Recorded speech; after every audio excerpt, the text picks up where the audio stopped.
What's up, Earth prisoners? Thanks for stopping by.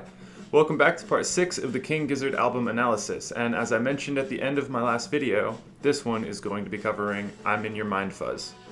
Released on October 31st in 2014, Mind Fuzz is Gizzard's 5th studio album and is described as a psychedelic and garage rock album. It was also nominated for Australian Album of the Year in 2014. The 10 songs of the album were all written by Stu Mackenzie, with the exception of Hot Water, which Joey Walker assisted in writing. Aside from that, Michael Kavanagh and Eric Moore are behind drums, Cook, Cookie Craig, Stu Mackenzie, and Joey Walker shred guitars, Lucas Skinner slaps the bass, while Ambrose Kenny Smith is responsible for the blues harp. Joey Walker and Stu Mackenzie are both credited with vocals, as well as Mackenzie being credited for the keys and flute. The album's cover art is credited to Jason Galea and is a variation of the cover of an 80s computer game called Fortress. Mixing and mastering of the album were done by Michael Badger and Joe Carrera respectively, and at a secret location in Melbourne nonetheless. The album Mind Fuzz was released by Flightless Records in Australia and by Heavenly Records worldwide. First up, I'm in Your Mind starts off a 4-song medley which together could easily be mistaken for a single 12-minute and 30-second composition. The first verse gives us the lines, "Everybody's lazy when they're tired and everybody's filing into line, 'cause everybody's sucking on fluoride." These lines push attention to the widely known conspiracy theory that the NWO has been dumping fluoride into city water in an effort to lull the general populace into a state of mass sedation. While on the topic, I think it should be stated that there have been numerous water companies as well as the World Health Organization openly acknowledging adding fluoride to public water supplies. They claim the reasoning is to provide significant benefits to dental health for those who might otherwise be unable to afford proper care, with minimal risk. It should also be noted that amounts of fluoride should be considered when coming to your own conclusions on this topic.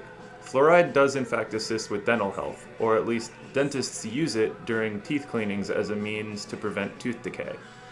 It is also a chemical which builds up in the pineal gland more than any other part of the body, and when it accumulates, it calcifies. According to HumanOriginProject.com, researchers have determined 12 functions of the pineal gland, and I won't go into each one, but I think it's important to consider all the reasons having a clean pineal gland is critical to maintain. 1. Sleep and the circadian wake-sleep cycle. 2. Reproductive functions and sex hormones. 3. Growth and development. 4. Regulating body temperature when asleep. 5. Blood pressure. 6. Immune system. 7. Fertility. 8. Motor activity. 9. Cancer and tumor suppression. 10. Longevity and anti-aging. All that being said, it's probably one of those things that you should take great effort in keeping healthy. And hey, it is possible that the government is generous enough to pay for all the fluoride being dumped into water. Historically though, the government doesn't really like to spend money unless it's benefiting itself. So while they say the reason is for dental health, and knowing it's been scientifically proven that fluoride calcifies in the pineal gland, personally I can't help but wonder what their real motivation might be.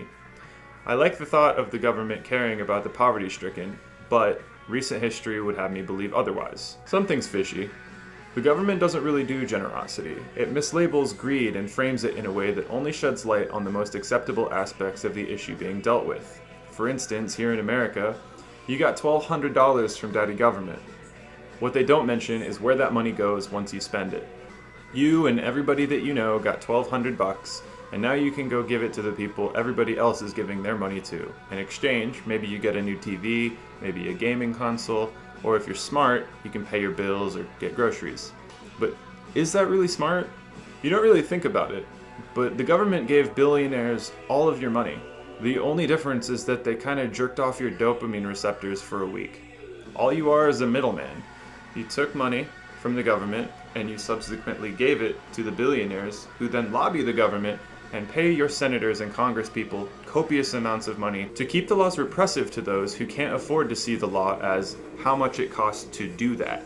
We feed a vicious cycle because they make us think that we're benefiting from it. Anyway, verse 2 reinforces this notion further, saying, "While everybody wants to suck you dry and dig a little deeper in your mind, come on deeper. Everybody's lazy because they're fried. Everybody's sucking on fluoride." To me, this verse broadens the view of humans to point out that individually, a lot of humans have a greed vacuum that can't be filled. They constantly want more. They compare themselves to others, and they see that they want what you have. Meanwhile, everybody's lazy because they're fried is, to me, another way of saying that those people who have become victims of fluoridation are so complacent and fried that even if and when they do see it, when they do wake up, they will be so lazy that they will just accept the situation that they find themselves in, like a fat little guinea pig or something. The refrain of the song, "When I'm in your mind, then I'm in your mind," is fairly literal and comes from the perspective of the people who are doing this to us. Once the gambit gets a hold of you, that's it. You can't get away.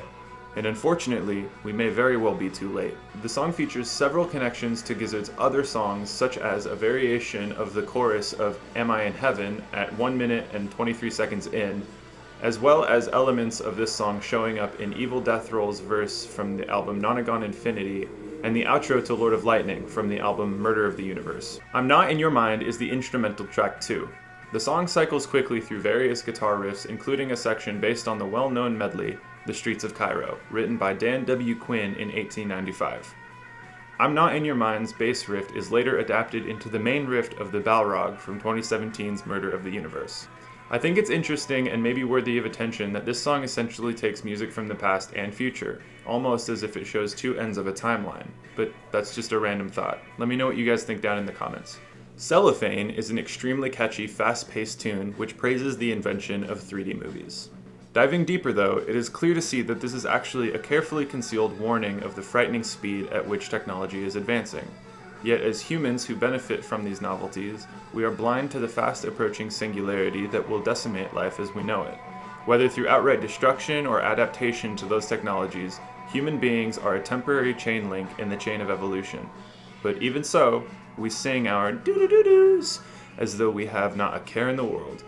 Just like technology refuses to slow down its evolution, this song keeps pace to the final second, blending in with that which comes next, "I'm in Your Mind, Fuzz." "I'm in Your Mind, Fuzz" is the title track of the album, and it is sort of a finale to the previous three songs, touching back on many of the ideas in "I'm in Your Mind," namely, fluoridated people. "Empty" is instrumentally watered down from the opening four songs, comparatively coming to a much more mellow sound, as the lyrics lament the feelings of emptiness that follow making a fateful mistake. Verse 2 tells us, whatever this wound is was self-inflicted, reinforced by the lyrics, "Life is death because I shot it through its head. I'm wandering around so lazily." Skipping ahead to the chorus, we see that the song's protagonist has someone who makes him feel whole, seen in the chorus with the words, "But I don't feel empty when I'm with you. I feel like you level me too." But in verses 1 and 3 we hear the lyrics, "Life is nothing like it used to be," and "Now I know it's because I never set in stone," further suggesting that maybe she was waiting for a proposal, something set in diamond stone. But the protagonist failed to recognize this, or failed to step up to the role of husband. But there is only self-condemnation here, as the end of the song acknowledges what I got myself into. Hot Water has a butt ton of flute, and repeats "hot water" 69 times. Nice. Eat your heart out, rattlesnake. Seriously though, Song 6 on the album features a flute motif that returns in Robot Stop from Nonagon Infinity. While the lyrics of this song give us what I think is possibly our very first introduction to Hantayumi. With the exception of my hot wax speculation, see the Oddmans video. Based on the lyrics of verse 1, "Eat up, vomit, dateline, repay, system failure, wish for old way," it seems possible that this is alluding to the cyborg and his nature. The rest of the song, however, goes on to suggest that humans are acting in a way which mimics the old adage about a boiling frog. Meaning, of course, that similarly to killing a frog by raising the water it is in to a boil, rather than dropping a frog in boiling water, humans are slowly bringing technology to a boil. I think at this point, Hantayumi doesn't necessarily have a physical form, but is watching intently as our lack of awareness suggested in the earlier songs is leading us to fail to recognize the hot water we are in. The hot water is getting hotter. The 7-minute-long "Am I in Heaven" comes 7th on the album, and it explores themes of pollution, self-preservation, and observation, as well as giving us a sort of understanding of the cyborg brain. Hantayumi speaks of the ideas in his brain about the end of the world which remain unspoken. Before we dive into it, let's try to understand the whole Hantayumi thing and establish what it is exactly.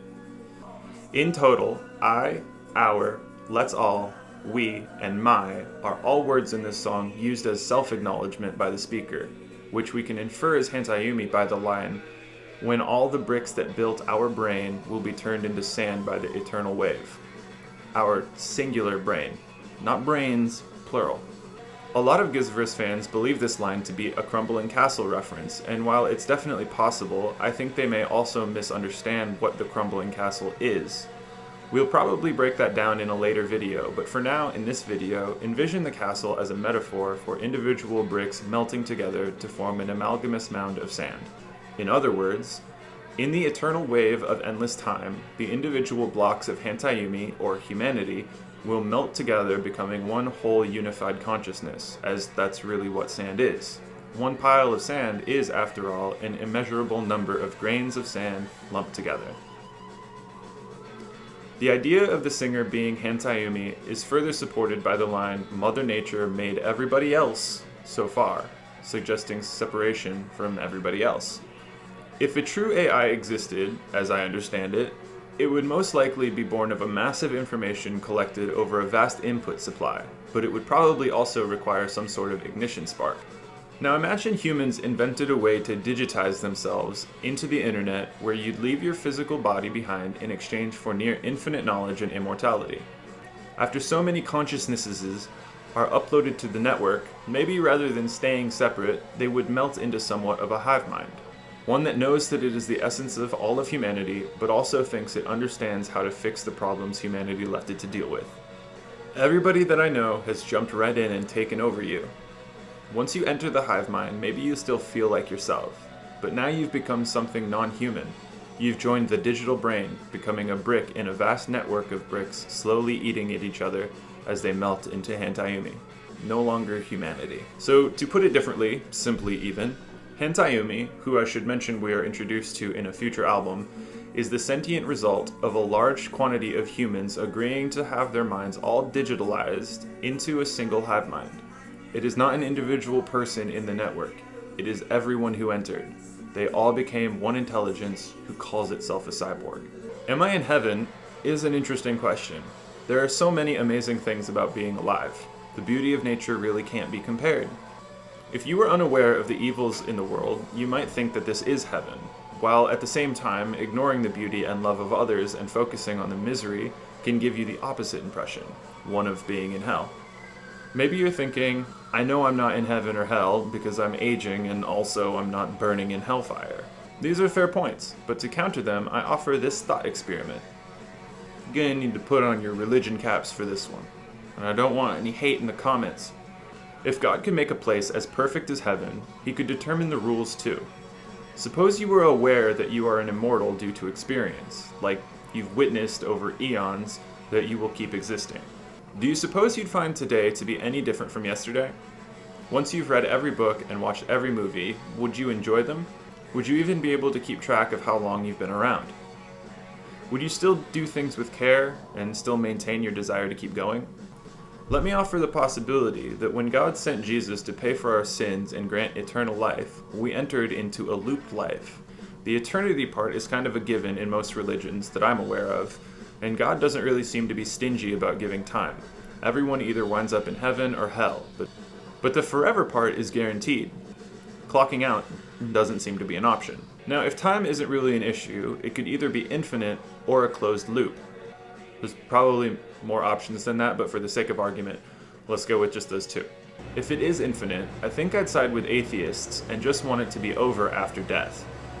But if it is a closed loop, it's very possible that every 100 years or so, we get a new body for our eternal souls. But since our brains contain the memories that don't transfer, we essentially get a mind wipe after each cycle. This accounts for us not knowing that we are immortal, so we are able to continuously experience life with the soul of a child, enjoying every twist and turn. It could then be possible that heaven and hell are just how you interpret your surroundings. You can accept the situation and enjoy the new experiences, even the miserable ones, because they're all novelty. Or you can reject the situation you can't escape and feel as though you are in hell. Okay, now, lose the religion cap, we're going back to the song. Hantayumi sees the collective knowledge of humanity and can hear the repeated warning that the species failed to heed. It feels that saving Mother Nature will make it famous in a way, stating, "Oh, if we save her," her being Mother Nature, "we'll live on a star." Maybe Hansayumi seeks this outcome in an effort to adopt the heaven mentality. Alright, I tossed my brain into a blender for that last song, so I think even Stu needed to slow down on Slow Jam 1, and it feels like an encouragement for us to do the same. Easy drumming and soft guitar pairs with vocals elaborating on the feeling of getting overwhelmed by one's own self-awareness. Sometimes when you are overly stimulated, it becomes hard to function how you normally would. This song is an encouragement to slow down and not let your thoughts spiral out of control. Verse 1 of Satan Speeds Up is, "You brought us to your gift of generosity, and all our silly games wreak havoc on your soils," and is sung directly to God in an acknowledgement of the results of humanity's actions to modify and reshape nature. We are slowly destroying the ground we walk on, while Satan sits at your door, silently encouraging you to keep going. Verse 3 is a typical description of God, or Jesus, but given the context of this song, it's likely referencing Satan, saying that while God silently judges you, allowing you to make your own choices, Satan is right there encouraging you to reject God and keep squabbling. Satan's at the door. Who is he looking for? Slow Jam 2, Her and I, starts with a brief sample of Country Honk by the Rolling Stones. It appears to be a love song dedicated to the personification of Mother Earth. "It wouldn't hurt to put a little work on this angel" is a line suggesting that Mother Earth, as an angel, is in need of a little love, and by showing her that love, maybe we can clean up the air and the smog will decrease, allowing the sun to shine a little brighter. Also, that bass line. Super tasty lick. To finish this up, what we have here is an album which is warning of the dangers humans face if we can't wake up from the mind-controlled, comatose state the vast public is induced in. We are told clearly that pollution is an issue that we are choosing to ignore, but we can't ignore what's coming if we can't get out of our own way.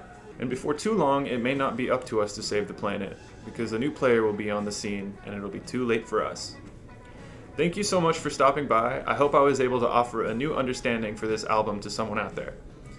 I know there's probably a lot I missed, so I'm interested in your guys' thoughts. Did you come to the same conclusion that I did? What does this album mean to you? Leave a note in the comments and tell me your interpretation. Tell me where I might be making mistakes. I want to learn and get better at this.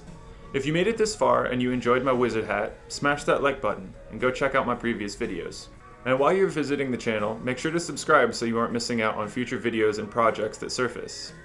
I really super appreciate you guys stopping by, especially if you took the time to make it here. Thank you from the bottom of my heart, and I'll see you in the next one when we cover quarters.